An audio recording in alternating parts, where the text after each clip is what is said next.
DD news, भरोसा सच का।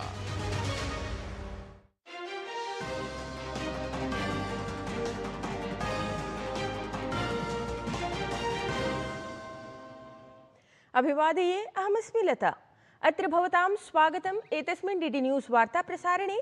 अथ प्रमुखाः वार्ताः। उपराष्ट्रपतिः सीपी राधाकृष्णन् वर्यः अद्य तमिलनाडुराज्यस्य यात्रायै गच्छति।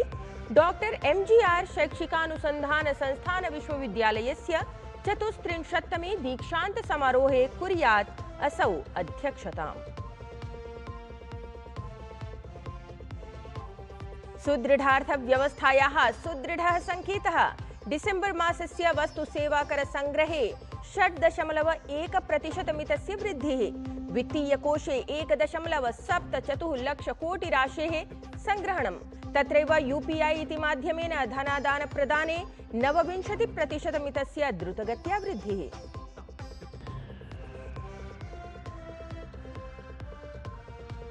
महार्घता प्रकरणे ईरान देशस्य संघर्षपरा स्थितिः। प्रशासनस्य विरोधे प्रवर्तितेषु हिंसक प्रदर्शनेषु अनेके जनाः निधनं गताः। तत्र दृश्यते अनियन्त्रिता स्थितिः।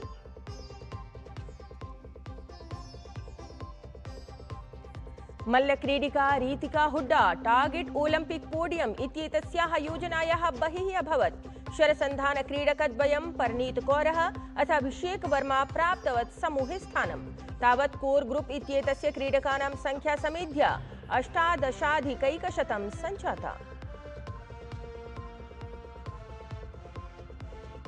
अन्ते तावत् ऋतुविज्ञान विभागेन उत्तरभारते गहननीहारस्य शैत्यसंवर्धनस्य च नारङ्गवर्णीया सञ्चेतना प्रकाशिता। तावत् जम्मू कश्मीर लद्दाख हिमाचल प्रदेश उत्तराखण्ड राज्येषु हिमपातस्य अपि अस्ति अनुमानम्। साम्प्रतं वार्ताः विस्तरेण। उपराष्ट्रपतिः सीपी राधाकृष्णन् वर्यः अद्य तमिलनाडुराज्यस्य यात्रायै गच्छति। तत्र असौ डॉक्टर एमजीआर शैक्षिकानुसन्धान संस्थान विश्वविद्यालयस्य 34तमे दीक्षान्त समारोहे सहभागिताम् अध्यक्षतां च कुर्यात्। ततः परम् उपराष्ट्रपतिः कोरोमण्डल इत्यत्र आयोज्यमाने रामनाथ गोयङ्का साहित्य सम्मान समारोहे अपि सम्मिलितः भवेत्। सायंकाले असौ चेन्नई नगरस्य कलाइवनार अरंगम इत्यत्र आयोज्यमाने सार्वजनिक स्वागत समारोहे अपि सहभागितां कुर्यात्। ततः परं लोकभवने तमिलनाडोः राज्यपालद्वारा आयोजिते नागरिक स्वागत समारोहे अपि असौ सम्मिलितः भवेत्। ह्यः प्रवर्तमानवर्षस्य जनवरी मासस्य प्रथमे दिने प्रशासनेन 2025तमस्य वर्षस्य डिसेम्बर मासस्य जीएसटी अर्थात् वस्तुसेवाकर संग्रहणस्य तथ्यानि प्रकाशितानि। प्रशासनस्य नवीनतम तथ्यानाम् अनुसारं गतवर्षस्य डिसेम्बर मासे जीएसटी संग्रहणं 6.1%तः वर्धित्वा 1.47 लक्षकोटिरूप्यकेभ्यः अधिकम् अभवत्। इतः पूर्वं द्विवर्षपूर्वं डिसेम्बर मासे अयं संग्रहः 1.64 लक्षकोटिरूप्यकाणि आसीत्। गार्हिक क्रय विक्रयात् वस्तुसेवाकर राजस्वं केवलं 1.2%तः वर्धित्वा 1.22 लक्षकोटिरूप्यकाणि एव स्थितम्। तत्रैव विदेशतः आयातवस्तूनां वस्तुसेवाकर संग्रहणं 19.7%तः वर्धित्वा 77,951 कोटिरूप्यकाणि अभवत्।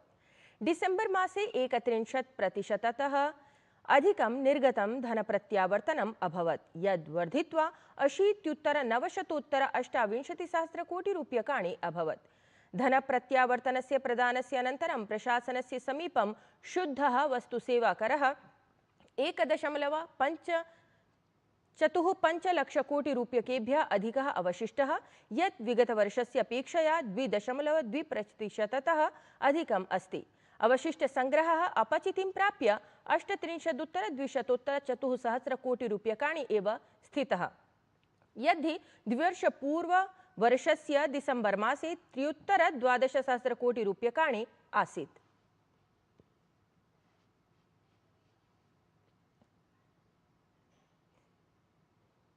तत्रैव विगते डिसेम्बर् मासे UPI इति माध्यमेन धनगमागमे तीव्रतया गतिवर्धनं दृष्टिम् आगतम्। National payments corporation of India NPCI इत्येतेन गुरुवासरे तत्सम्बद्धानि तथ्यानि स्थापितानि। सद्यतन विवरणस्य अनुसारं भारते अधुना 70.9 कोटि सक्रिय UPI QR कोड इत्येतानि सन्ति, यानि द्विवर्षतमाब्दस्य जुलाई मासस्य पश्चात् 21% वर्धनमेव द्योतयति। केन्द्र प्रशासनेन देशस्य प्रथमस्य वंदे भारत इत्येतस्य शयनपरस्य रेलयानस्य मार्गस्य घोषणा कृता।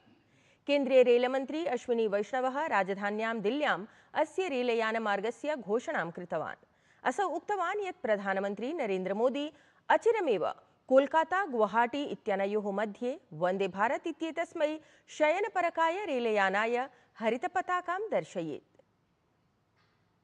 पहला रूट गुवाहाटी से कोलकाता माननीय प्रधानमंत्री श्री नरेंद्र मोदी जी आगामी कुछ ही दिनों में इस रूट पर पहली वंदे भारत स्लीपर को इनॉग्रेट करेंगे। पहली जर्नी जैसा कोलकाता से गुवाहाटी के बीच में चलाएंगे और करीब करीब बहुत लंबा गुवाहाटी से लेके बोंगाईगांव, जलपाईगुड़ी, कूच बिहार, कंप्लीट बंगाल को कवर करते हुए मालदा होते हुए हावड़ा तक, कोलकाता तक ये ट्रैक रहेगा रूट।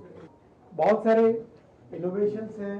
16 कोच में 3 टियर के कोचेज हैं, 2 टियर के कोचेज हैं, 3 टियर के 11 कोचेज हैं, 2 टियर के कोचेज हैं और 1 कोच है फर्स्ट AC का। तत्रैव रेलमन्त्री वंदे भारत शयनपरकाय रेलयानाय लब्धसुविधानां विषये सूचनां प्रदत्तवान्। असौ उक्तवान् यत् रेलयाने 16 कोच पथिकयानानि सन्ति, यस्मिन् 11 3 टियर कोच इत्येतानि स्युः। एतदतिरिच्य 4 कोच इत्येतानि 2 टियर इति एकम् AC कोच इत्यपि सुविधा लभेत। एतस्मिन् 23,800 यात्रिणः उपवेष्टुमर्हन्ति।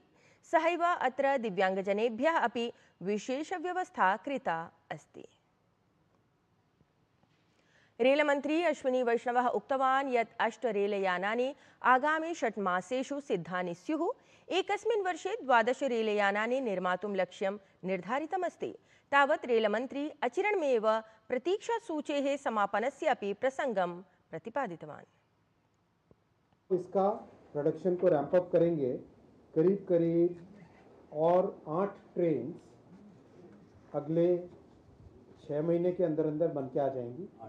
8 गाड़ियाँ और 6 महीने में बन के आ जाएंगी और इस साल के एंड तक करीब करीब 12 ट्रेन बन के रेडी हो जाएंगी और फिर अगले साल बहुत बड़े तेजी से रैंप अप हो जाएगा, क्योंकि पूरा सप्लाई चेन उसके पीछे लगता है। राष्ट्रपति पदासीना द्रौपदी मुर्मु राष्ट्रपति भवने सांस्कृतिक केन्द्रे स्किल इंडिया मिशन इत्येतस्य परियोजनायाः सोड अर्थात् स्किलिंग फॉर AI रेडिनेस इत्यस्मिन् कार्यक्रमे प्रतिभागं कृतवती। एतस्मिन् काले राष्ट्रपतिना आर्टिफिशियल इंटेलिजेंस इत्येतस्य उपयोगं संवादे उक्तं यत् AI इत्येतत् भारते सकारात्मक परिणामानां प्रमुखमाध्यमत्वेन सम्भवति। राष्ट्रपतिना भारतस्य दृष्ट्या तकनीकी विकासस्य वर्धापकत्वेन उक्तम्। सहैव असौ उक्तवती यत् AI इत्येतत् अद्य विश्वस्य अर्थव्यवस्थायाः नवीनदिशां ददाति। राष्ट्रपतिना उक्तं यत् AI इत्येतत् शिक्षणस्य, अवगमनस्य च प्रक्रियायां सहयोगी अस्ति। मानवतायाः च सम्मुखम् आगच्छतां नैकसमस्यानां समाधानमपि प्रस्तौति। आर्टिफिशियल इंटेलिजेंस आज पूरे विश्व में अर्थव्यवस्था और समाज को नई दिशा दे रही है। हम कैसे सीखते हैं, कैसे काम करते हैं, आधुनिक सेवाओं का लाभ कैसे ले पाते हैं और मानवता के समक्ष सबसे बड़ी चुनौतियों का समाधान कैसे करते हैं, इन सब में AI के माध्यम से बदलाव आ रहा है। भारत जैसे युवा देश के लिए AI सिर्फ टेक्निक नहीं बल्कि सकारात्मक बदलाव का एक बड़ा अवसर है। भारत का ये दृष्टिकोण रहा है कि टेक्नोलॉजी लोगों को सशक्त बनाए, समावेश को बढ़ावा दे और सभी के लिए अवसरों का विस्तार करे। तत्र हि राष्ट्रपतिपदासीना द्रौपदी मुर्मुः उक्तवती यत् केन्द्रप्रशासनं देशे आर्टिफिशियल् इण्टेलिजेन्स् इत्येतस्य संवर्धापनं ददाति। बालकान् AI इति माध्यमेन इनोवेटिव् फ्यूचर् इत्येतदर्थं सन्नद्धान् अपि करोति।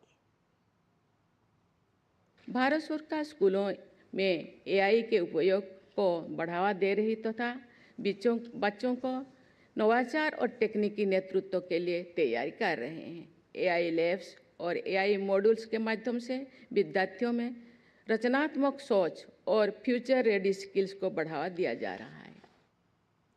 केंद्रीय शिक्षा मंत्री धर्मेन्द्र प्रधानः राष्ट्रपति भवने कल्चरल सेंटर इत्यत्र आयोजिते स्किलिंग फॉर AI रेडिनेस इत्याख्ये कार्यक्रमे सम्मिलितः अभवत्।